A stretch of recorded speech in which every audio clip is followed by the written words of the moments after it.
Gazetelerin 3. sayfa haberi gibi bir konu var bu hafta size anlatmak istediğim. Oldukça sıradan görünen ama altına işledikçe hiç de öyle olmadığını gösteren bir mevzu.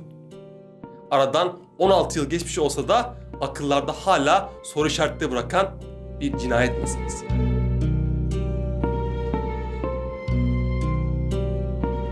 ...9 Aralık 2001 günü Amerika Birleşik Devletleri'nin Kuzey Carolina eyaletinde 911 acil durum hattına bir arama düştü. Aramayı yapan yazar Michael Peterson'dı. Durham 911, where's your emergency? 1810 Cedar Street, please. What's wrong? My wife's had an accident. She's still breathing. What kind of accident? Still down the stairs. She's still breathing. Please come. Telefonda eşi Caitlyn'i merdivenlerin dibinde bilinçsiz bir şekilde yatarken bulduğunu, basamaktan aşağı yuvarlanmış olabileceğini söyledi. Polisler ve ambulans eve geldiğinde Caitlyn'in cansız bedenini buldular. Michael, olay olduğu sırada evin dışında olduğunu, içeri girdiğinde eşini bulduğunu, olaydan önceki birkaç saatte de Caitlyn'in çok fazla alkol aldığını ve diazepam adı verilen sakinleştirici ilaçlar kullandığını söyledi. Olay derinlemesine araştırmaya başlandı. Caitlyn'den alınan kan örneklerinde alkol oranının 0,07 tespit edildi.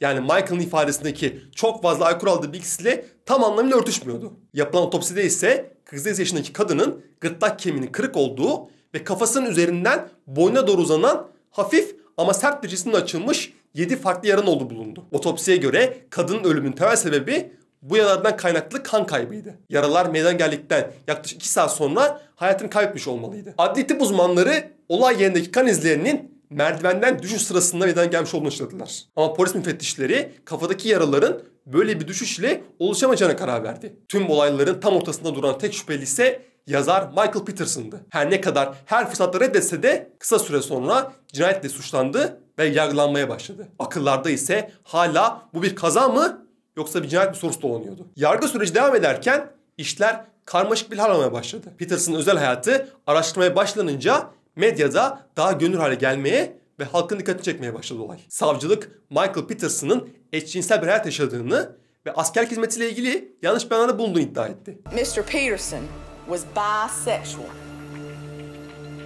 Eşinin Michael'ın bu eşcinsel hayatını öğrendiğini ve evliliğini sormak istediğini ileri sürdü. Ortada ise Caitlyn'ın mirasçılarına kalacak 1,5 milyon dolarlık bir sigorta tazminatı bulunuyordu. 10 Ekim 2003 günü mahkeme kararını verdi. Michael Peterson'ı eşi Caitlyn'i planlayarak öldürmek suçundan ömür boyu hapis cezasına çarptırdı.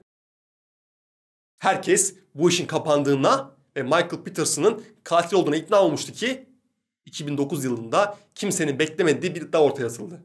İddianın sahibi Peterson ailesinin komşusu Lawrence Pollard'dı. Dava boyunca toplanan delil listesinde anlam veremediği kişiye gözüne çarpmıştı. Birincisi küçük bir sedir ağacı iğnesi, diğeri ise mikroskobik baykuş tüyleri.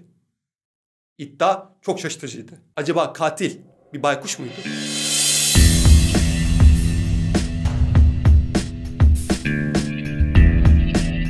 Baykuş terörist olarak bilinen bu iddia olaya bambaşka bir boyut kazandırıyordu. Teoriye göre Caitlyn eve girmeden önce bir baykuşun saldırısına uğramıştı. Kafasındaki baykuş ayaklarına benzer düzendeki yara izleri ve vücudunda bulunan sedir ağacının iğneleri böylesi bir saldırı ihtimali destekliyordu. Merdivendeki kan izlerinin yukarıdan aşağı değil de aşağıdan yukarı doğru anlamış olması, ayakkabısının üzerindeki ve bahçe kapısındaki kan izleri kafasındaki yaraların evin dışında olmuş olduğunu ortaya koyuyordu. İddiayı ortaya atan Pollard ve birkaç kuş bilimcinin araştırmalarına göre böylesi yaraları meydana getiren ve Caitlyn'ın ölümüne yol açan bir baykuş olmalıydı. Özellikle de olayın gerçekleştiği Durham bölgesinde yaygın bir şekilde gözlemlenebilen ve insanlara saldırı vakaların sıklıkla meydana geldiği Barred Owl yani çizgili baykuştu. Çizgili baykuş Kuzey Amerika'da yayılım gösteren oldukça yaygın bir tür. Türkiye'de gözlemlenen alaca baykuşa hem genetik olarak hem de fiziksel olarak oldukça benziyor. Bu kadar benzer oluşları sanırım davranışlarına yansımış durumda. Çünkü alaca baykuş ülkemizdeki baykuşlar arasında en saldırgan olanı diyebiliriz. Tabii ki sebepsizleri değil. Özellikle üreme dönemlerinde yuvalarındaki yavrulara yaklaşan tehditlere karşı oldukça agresif olabiliyorlar. Genelde sağlıkları bölge ise kafa ve gözler. Avrupa'da bu kuşlar üzerine yapılan araştırmalar sırasında birkaç araştırmacının gözlerini kaybettiği acı olaylar var. Teorinin doğruluğunu ortaya koymak için yapılan araştırmalarda kuş bilimciler, yaban hayatı uzmanları ve veteriner hekimlerin görüşleri böyle bir saldırının mümkün olabileceğini destekler nitelikteydi. Özellikle çizgili baykuşların kendinden büyük avları yakalayabildiği ve insanlara saldırı vakalarının da hiç de nadir bir durum olmadığını ortaya koydular. Teori mahkemeye sunuldu ve Michael Peterson'ın suçsuzluğunu ispat olarak gösterildi. Ama mahkeme iddiayı kabul etmedi ve yeni bir dava açılmadı. İddiayı ortaya atanlar ise bu konuda oldukça ısrarcıydılar. Böyle bir saldırının bir insanı öldürüp öldüremeyeceği üzerine deneyler yapılmaya başlandı. Yapılan deneylerde Caitlin Peterson boyutları ve ağırlığında maketlere çizgili baykuş saldırı canlandırıldı. Caitlin 54 kilogram ağırlığındaydı. Ve bir çizgili baykuş bir saldırı sırasında 40 kilometreye varan bir hızla avına yaklaşabiliyordu. Normal bir av sırasında baykuş fare boyutlarındaki bir avına farenin ağırlığının yaklaşık 150 katı bir güçle darbe indiriyordu. Ki bunu bir insan ölçüsünde düşündüğümüzde yaklaşık 8 ton bir güç Caitlin'in kafasına indirilmişti. Teoriye göre böylesi bir saldırı sonrasında Caitlin kafasındaki kanamalara rağmen yaşadığı şok içerisinde merdivenden yukarı çıkmaya başlamış. Ama almış olduğu alkol ve ilaçların sebebiyle de kontrolünü kaybedip merdivenden yuvarlanmıştı. Yani Caitlin merdivenden çıkmayı başarmış, odasına gitmiş olsaydı ölmemiş olabilirdi. Mahkeme dava sürecine tekrardan başladı. Baykuş teorisi Michael Peterson'ın suçsuzluğunu kanıtlamıyordu ama üzerine yeni iddia atılmasını da engelliyordu. Paralel yürütülen soruşturmalarda ise olay yerinden toplanan kan örneklerinin kasıtlı biçimde değiştirildiği ve delillere yanıltıcı unsurlar eklendiği gibi çeşitli entrikaların döndüğü ortaya çıkarıldı.